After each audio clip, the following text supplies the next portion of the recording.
So you want to start day trading.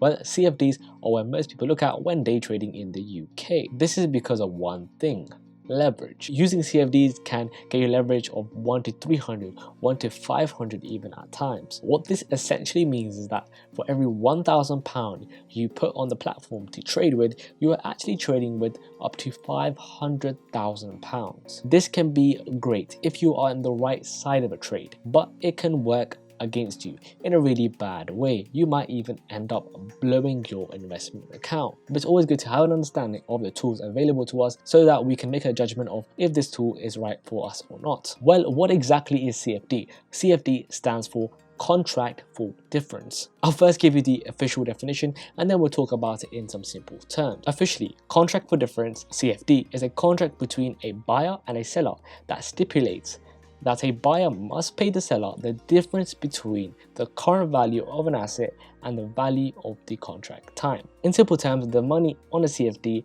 is made the same way as a regular stock. You're essentially buying low and selling high, or the opposite if you're shorting a stock. However, with CFDs, you are not owning the underlying asset. You're just entering a contract with the broker. When you're trading, they are taking a risk too, and every time you lose money, that's going straight into the broker's pocket. But if you do want to go ahead against the brokers and against trading 212 on certain trades, then there's certain terms you do need to know before actually starting to day trade. One is the minimum order quantities. Now, we understand, potentially speaking, that you can take a small amount of money and convert that into a large amount with CFDs, as ultimately you're trading with leverage.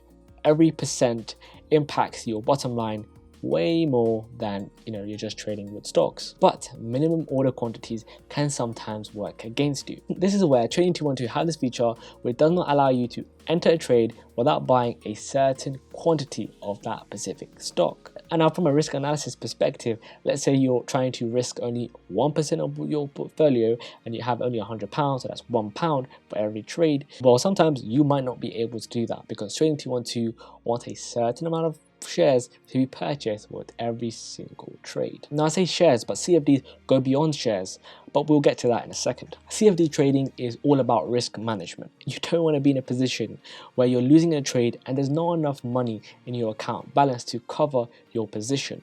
This is where your broker will just margin call you and will close off your positions potentially. Now, this is where a lot of people's account gets wiped completely. And this is why I personally don't trade CFDs. Trading 212 actually have to legally disclose this. And it actually has this on their website. If you go on the website and you scroll to the bottom and you'll see the small print, it says CFDs are complex instruments and come with a high risk of losing money rapidly due to leverage.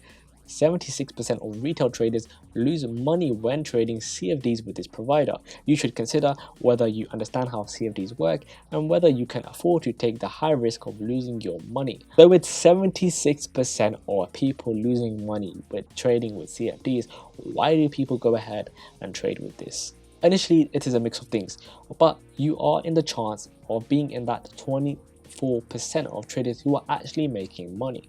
The main thing about CFDs is leverage, which allows people to grow their account size and their money portfolio faster rate than actually trading stocks. Now, this can be quite addictive for some people, especially if you're growing your account size quite fast in a particular trade. Now, before we actually deep dive onto the Trading 212 platform, make sure you do drop a like because it really does help out the channel, and also subscribe if you want more videos like this.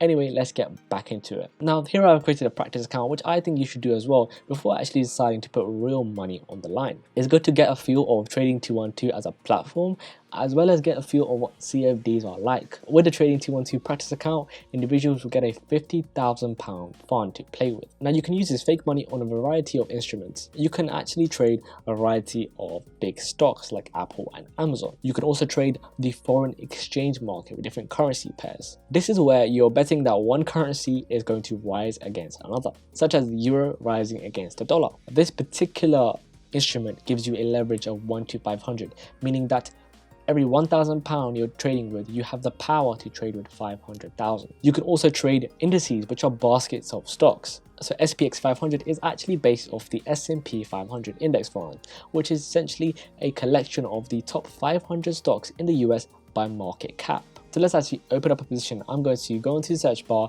and type in Apple.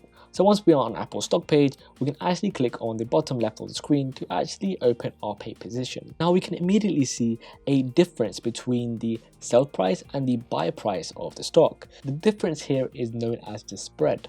If, for example, on any given stock, the difference between these two prices was $1 and I opened a trade of 1,000 shares, I would be losing $1,000 straight away. Meaning to break even on that trade, I would have to make $1,000 back. Now there's actually three main ways to open our paid position. The first way is quite obvious, is the market order, which is literally opening up the position based on the live market rate of that particular index or stock or FX. Now if you're day trading, you might want to actually put some conditions for your trades. This is where you can take advantage of the take profit and the stop loss. Take profit is essentially telling trading tool's computer that after a certain share price has been hit, then the trade or the position will be closed automatically and you'll be taking those profits. This is quite good because you're not having to watch the screen 24/7 waiting for that price to be hit before you can start selling your shares. In the same way as take profit, you can also set a stop loss.